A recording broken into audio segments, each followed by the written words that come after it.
بسم اللہ الرحمن الرحیم۔ ناظرین، میں ہوں رانا فیصل ایڈوکیٹ اور میں اپنے یوٹیوب چینل کے ذریعے آپ سے مخاطب ہوں۔ ناظرین، آج کا جو ویڈیو ہے اس کا ہم آغاز کریں گے ایک شعر سے، اور وہ شعر یہ ہے کہ یہ عجیب رسم دیکھی کہ بروز عید قرباں، یہ عجیب رسم دیکھی کہ بروز عید قرباں، وہی ذبح بھی کرے ہے وہی لے ثواب الٹا۔ اور اس شعر کا مطلب جو ہے وہ تو آپ کو سمجھ آ ہی گیا ہوگا، لیکن اس کا ایک کنیکشن بنتا ہے کل کے واقعے سے۔ اور کل کا واقعہ جو ہے وہ آپ کے بھی علم میں ہے کہ پاکستان تحریک انصاف نے انتخابی ریلی ایک نکالنے کا اعلان کیا تھا لاہور میں، اور اس ریلی پر پولیس کی طرف سے جو ہے وہ آنسو گیس، شیلنگ اور واٹر کینن کا استعمال کیا گیا۔ کچھ لوگوں کو گرفتار کیا گیا اور پاکستان تحریک انصاف کے ایک کارکن کو مبینہ طور پر تشدد کر کے قتل کیا گیا۔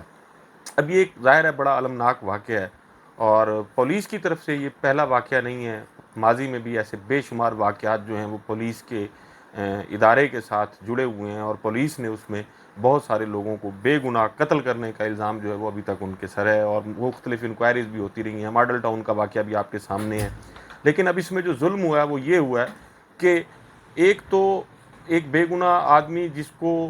تشدد کر کے قتل کیا گیا ہے، لیکن اس کے ساتھ ساتھ پھر ایک اور جو اس میں مذاق کیا گیا وہ یہ ہے کہ آئی جی پولیس جو ہیں وہ پنجاب کے جو انسپیکٹر جنرل ہیں، انہوں نے ایک انکوائری کمیٹی جو ہے وہ بنانے کا اعلان کیا، اور اس انکوائری کمیٹی میں ایک ڈی آئی جی ہیں صادق علی ایلیٹ فورس کے، اور ایک عمران کشور صاحب ہیں وہ ایس ایس پی ہیں۔ ان دو لوگوں پر مشتمل ایک انکوائری کمیٹی ہے جو یہ فیصلہ کرے گی کہ اس قتل کی وجہ کیا ہے، محرکات کیا ہیں، یہ تصادم کیسے ہوا، کون اس کا ریسپانسیبل ہے، اس کی ٹائمنگ کیا تھی۔ یہ مطلب ہے جیسے ایک روایتی طور پر کمیٹیاں قائم کی جاتی ہیں جن کا مقصد ہی یہی ہوتا ہے کہ نکلنا تو ظاہر ہے اس سے کچھ نہیں ہوتا، لیکن اب یہ کتنا بڑا المیہ ہے کہ وہ ادارہ جس پر یہ الزام ہے پرسا کی طرف سے کہ انہوں نے ایک شخص کو بے گناہ اٹھایا اور اس پر تشدد کر کے اس کا قتل کیا، اب وہی ادارہ جو ہے وہ اس قتل کی تفتیش بھی کر رہا ہے۔ ہونا تو یہ چاہیے تھا کہ اس کی اعلیٰ سطح پر کمیٹی بنائی جاتی، جوڈیشل کمیشن ہوتا ہے اس ٹائپ کا کوئی جو، اور اس میں پولیس کے لوگوں کی بجائے دیگر ادارے جو ہیں وہ انویسٹیگیشن کرتے، انکوائری کرتے، اور پھر ذمہ داران کا تعین کیا جاتا۔ لیکن وہ ویڈیوز موجود ہے جس میں اس کارکن کو لے کے جایا جا رہا ہے، اور جس وقت وہ گاڑی میں بیٹھے ہیں اس وقت وہ بالکل ٹھیک ہیں، وکٹری کا نشان بھی بنا رہے ہیں، اور بعد میں پتہ چلتا ہے کہ جی وہ ان کو قتل کر دیا گیا۔ بہرحال یہ ایک بہت بڑا المیہ ہے، اور پاکستان جیسے ملک میں جہاں پہلے ہی لوگوں کی جو معاشی صورتحال ہے وہ بڑی المناک بھی ہے، دردناک بھی ہے، اور ہر حوالے سے بہرحال پاکستان میں لوگ جو ہیں وہ لا اینڈ آرڈر کا بھی ایک ایسا مسئلہ ہے، تو جہاں ریاست یا ریاست کے ادارے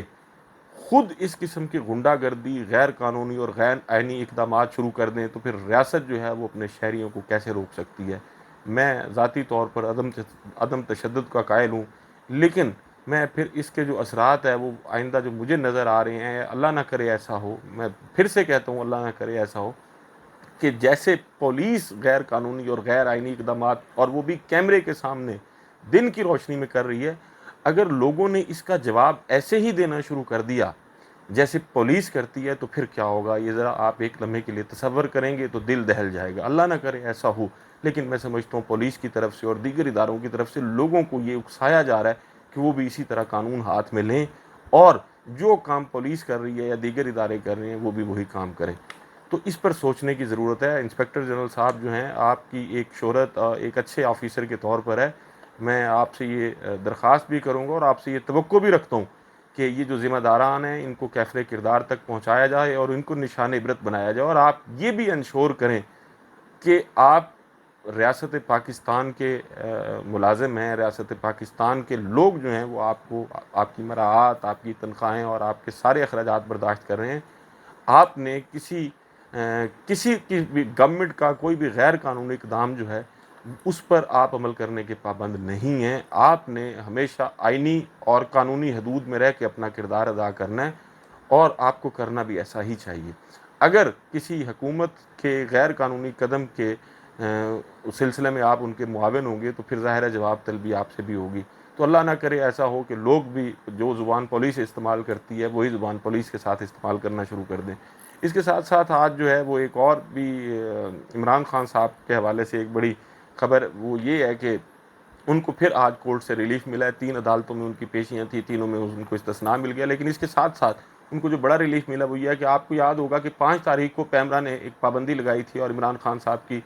تقاریر کے حوالے سے ان کی ریکارڈڈ لائیو ہر قسم کی جو تقاریر تھیں ان پر پابندی لگا دی تھی، اور نیوز چینل جو ہیں پاکستان میں ان کو پابند کیا گیا تھا کہ وہ عمران خان کی تقریر نشر نہیں کریں گے. لیکن آج ہائی کورٹ کے جسٹس شمس محمود مرزا صاحب نے جو ہے اس جو آرڈر تھا پیمرا کی طرف سے اس کو سسپینڈ کر دیا ہے. لیکن یہ میٹر بہرحال انہوں نے فل کورٹ کو ریفر کر دیا ہے کہ فل کورٹ اس پہ کیا ڈیسائیڈ کرتی ہے. لیکن عمران خان صاحب کو ایک عارضی ریلیف جو ہے وہ بہرحال آج مل گیا. اس کے ساتھ ساتھ آج ایک اور بڑی دلچسپ خبر ہے، اور وہ یہ ہے کہ محترمہ مریم نواز صاحبہ جو ہیں وہ مجھے لگتا ہے کہ شاید جج بن گئی ہیں. اور وہ جج ایسے بن گئی ہیں کہ آج انہوں نے ایک تقریب میں خطاب کیا، اور اس تقریب میں خطاب کے دوران ان کا زیادہ فوکس جو ہے وہ عمران خان صاحب کے متعلق رہا، اور عمران خان صاحب پر انہوں نے بڑی تنقید کی. یہ تنقید کرنے کو ان کو حق ہے، لیکن بہرحال انہوں نے اخلاقیات کا دامن بھی ہاتھ سے چھوڑا، اور انہوں نے انتہائی قابل اعتراض قسم کے الفاظ جو ہیں وہ عمران خان صاحب کے لیے استعمال کیے. تو اس کے ساتھ ساتھ جو ہے وہ آج جہاں تک ان کے جج بننے کی بات ہے، انہوں نے بڑی دلچسپ بات کی، اور وہ انہوں نے 4 کیسز کا حوالہ دیا. اور وہ 4 کیسز کیا تھے؟ ایک تو توشہ خانہ والا کیس ہے، وہ توشہ خانہ کیس کے علاوہ ایک ٹیریان وائٹ کا کیس ہے، ایک فارن فنڈنگ کیس، اور اس کے ساتھ ساتھ ایک کوئی 190 ملین کی کرپشن کے کیس کی بھی انہوں نے بات کی ہے. اور انہوں نے ان چاروں کیسز میں عمران خان کو مجرم ڈکلیئر کیا. اب مجرم ڈکلیئر کرنے کا فیصلہ جو ہے وہ پاکستان میں سوائے کمپیٹنٹ کورٹ کے اور کوئی ادارہ نہیں کر سکتا. ایون دین پولیس جو ہے وہ بھی کسی کو مجرم ڈکلیئر نہیں کر سکتی. وہ زیادہ سے زیادہ جو اپنی فائنڈنگ دیتی ہے وہ یہی دیتی ہے کہ یہ جو الزام اس پر لگایا گیا ہے، ہماری جو بھی انویسٹیگیشن آفیسر ہوتا ہے تو وہ اپنی رائے دیتا ہے کہ جی میری تحقیق اور تفتیش میں جو ہے یہ ملزم گناہ گار پایا گیا اور اس ملزم نے یہ offense کمٹ کیا ہے. لیکن الٹیمیٹلی اس کا جو ڈیسیژن ہے وہ بہرحال کورٹ نے کرنا ہوتا ہے. تو مریم نواز صاحبہ نے پتہ نہیں اپنا کون سا اختیار استعمال کیا، انہوں نے عمران خان کو مجرم ڈکلیئر کر دیا ہے. اور وہی ہے کہ چونکہ پہلے بھی اداروں پر ان کی طرف سے دباؤ ڈالا جاتا رہا ہے، اور خصوصاً عدلیہ جو ہے وہ ان کے نشانے پر تھی، اور اسی طرح اب بھی اس قسم کی گفتگو جو ان کی طرف سے کی جا رہی ہے. اور ان 4 کیسز میں جن کا فیصلہ ہونا بھی باقی ہے، مریم نواز صاحبہ نے جو ہے وہ بہرحال عمران خان کو مجرم ڈکلیئر کر دیا. اور اس کے ساتھ ساتھ ایک اور جو بڑا قابل اعتراض مریم نواز صاحبہ نے کام کیا وہ یہ ہے کہ اب آپ کو بھی پتہ ہے، میں ابھی ذکر کیا کہ پاکستان تحریک انصاف کے ایک کارکن کو قتل کیا گیا بے دردی سے.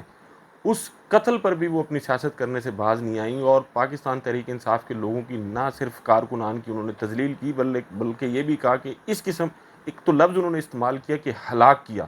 ہلاک جو ہے وہ بہرحال ایک انتہائی غلط لفظ ہے کسی مسلمان کے لیے اگر استعمال کیا جائے. ہاں آپ یہ کہہ سکتی ہیں کہ جی ان کو وہ جاں بحق ہوئے، یا ان کو قتل کیا گیا، یا ان کو پاکستان تحریک انصاف کے لوگوں نے مار دیا، یہ باتیں کی جا سکتی ہیں. لیکن کسی کی ہلاکت اور پھر اس پہ بھی اعتراض کرنا کہ جی یہ لوگوں کو سوچنا چاہیے، اور اس قسم کی پولیٹیکل ایکٹیویٹیز جو ہیں وہ کیوں کی جا رہی ہیں، یہ فتنہ پھیلا رہے ہیں، اس قسم کی انہوں نے گفتگو کی. مریم نواز صاحبہ نے پہلے بھی، آپ کو یاد ہوگا جب ارشد شریف صاحب کو وہ ان کی المناک شہادت ہوئی تھی کینیا میں، تو اس وقت بھی انہوں نے ایک انتہائی آبجیکشنیبل ٹویٹ جو ہے وہ کیا تھا. بعد میں خیر وہ ٹویٹ انہیں ڈیلیٹ کرنا پڑا اور اس پہ ایکسکیوز بھی کیا. لیکن مریم نواز صاحبہ جو ہے وہ پاکستان میں وہ لوگ جو اپنی جان سے جاتے ہیں ان پر بھی تنقید کرنے سے اور ان کے خلاف بھی توہین آمیز گفتگو کرنے سے پتہ نہیں کیوں باز نہیں آتی. ان کو سوچنا چاہیے، ان کی پارٹی کے لوگوں کو بھی یہ سوچنا چاہیے کہ ان کو سمجھائیں. سیاسی کارکن اس کا تعلق کسی بھی جماعت سے ہے وہ بہرحال قابل عزت ہوتا ہے. آپ کسی کے نظریے سے اختلاف کر سکتے ہیں، کسی کی سوچ سے اختلاف کر سکتے ہیں، کسی کے پولیٹیکل ایفیلیشنز پہ آپ انگلی اٹھا سکتے ہیں، لیکن ایک انسان بہرحال انسان ہے، اور ایک انسان کی جان گئی ہے. ہونا تو یہ چاہیے تھا کہ مریم نواز صاحبہ جو ہیں وہ ان کے لواحقین سے اظہار افسوس کرتی ہیں، ہمدردی کرتی ہیں، اور اس کے ساتھ ساتھ ان کی طرف سے یہ مطالبہ بھی آنا چاہیے تھا کہ اگر تو یہ پولیس کسٹڈی میں کسٹوڈیل ڈیتھ بھی جس کو ہم کہتے ہیں، اگر ایسا ہوا ہے تو پھر اس کے ذمہ داران جو ہیں ان کے خلاف قانون کے مطابق کارروائی کی جائے اور ان کو نشان عبرت بنایا جائے. لیکن اس قسم کی گفتگو انہوں نے نہیں کی، بلکہ مرنے والے پہ بھی انہوں نے تنقید کی. اللہ تعالیٰ انہیں ہدایت دے، میں تو یہی کہہ سکتا ہوں. اس کے ساتھ ساتھ جو ہے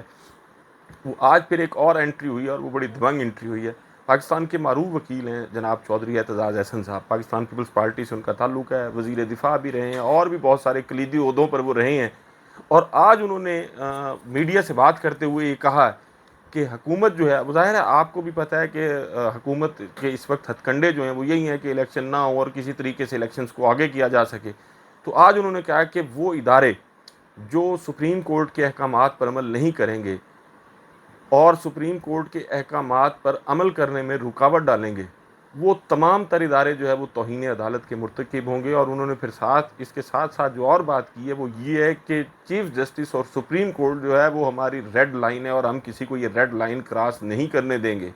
اور اگر کسی نے ایسی کوشش کی تو پھر وہ تحریک جو 2007 میں وکلاء نے شروع کی تھی وہ تحریک بھی اب شروع ہو سکتی ہے. چودھری صاحب جو ہے وہ بہرحال ایک بڑے ذمہ دار آدمی ہیں اور ان سے کسی بھی قسم کی غیر ذمہ دارانہ گفتگو کی توقع جو ہے وہ نہیں کی جا سکتی. اب چودھری صاحب نے اگر اس قسم کی گفتگو کی ہے تو اس کا مطلب یہ ہے کہ ان کے پاس کوئی نہ کوئی انفارمیشن ہے، اور وہ انفارمیشن میں شاید انہیں یہ محسوس ہوتا ہے کہ حکومت کی طرف سے بہرحال یہ کوشش کی جا رہی ہے کہ انتخابات کو کسی طریقے سے آگے کیا جائے. اور وہ کوشش جو ہے وہ بہرحال نظر بھی آ رہی ہے کہ کل 144 دفعہ کا جو ہے وہ نفاذ کیا گیا لاہور میں، تمام جلسے جلوس پولیٹیکل گیدرنگز ان پہ پابندی لگائی گئی. لیکن آج جو ہے وہ ایڈوکیٹ جنرل نے جو جواب جمع کرایا انہوں نے کہا جی وہ ہم نے نوٹیفیکیشن جو ہے وہ وڈرا کر لیا. یعنی وہ پاکستان تحریک انصاف کی ریلی کے لیے اس کا مطلب ہے وہ جاری کیا گیا تھا 144 والا سلسلہ جو تھا، اور جب وہ ریلی والا سلسلہ ختم ہو گیا تو پھر وہ نوٹیفیکیشن بھی واپس کر دیا گیا، وڈرا کر دیا گیا. تو یہ ساری چیزیں ظاہر کرتی ہیں کہ پی ڈی ایم وہ بہرحال الیکشن سے بھاگ رہی ہے. لیکن اس کے ساتھ ساتھ ایک حقیقت اور بھی ہے، وہ یہ کہ سپریم کورٹ کا ایک آرڈر جو ہے وہ بہرحال موجود ہے، اور وہ شخص جو سپریم کورٹ کے آرڈر کی وائلیشن کرے گا یا اس آرڈر کی امپلیمنٹیشن میں کسی قسم کی رکاوٹ کا باعث بنے گا، وہ بہرحال اس پہ آرٹیکل 6 کا نفاذ ہو نہ ہو لیکن کنٹیمپٹ آف کورٹ جو ہے اس کا نفاذ اس پہ ضرور ہوگا. اور کنٹیمپٹ آف کورٹ میں یوسف رضا گیلانی صاحب جو ہیں وہ بھی گھر جا چکے ہیں. شہباز شریف صاحب کو یہ بھی یاد رکھنا چاہیے، آپ الیکشن کرائیں اور الیکشن کرانے کے بعد جس شخص کو منتخب کیا جاتا ہے، جس پارٹی کو منتخب کیا جاتا ہے، اس کو حکومت کرنے کا حق ہے. یہ حق آپ جتنی جلدی تسلیم کر لیں گے آپ کے لیے اتنا اچھا ہوگا. ناظرین، آپ سے ملاقات ہوگی کل کی ویڈیو میں. اپنا اور اپنے ارد گرد کے لوگوں کا بہت خیال رکھیے گا. اللہ حافظ.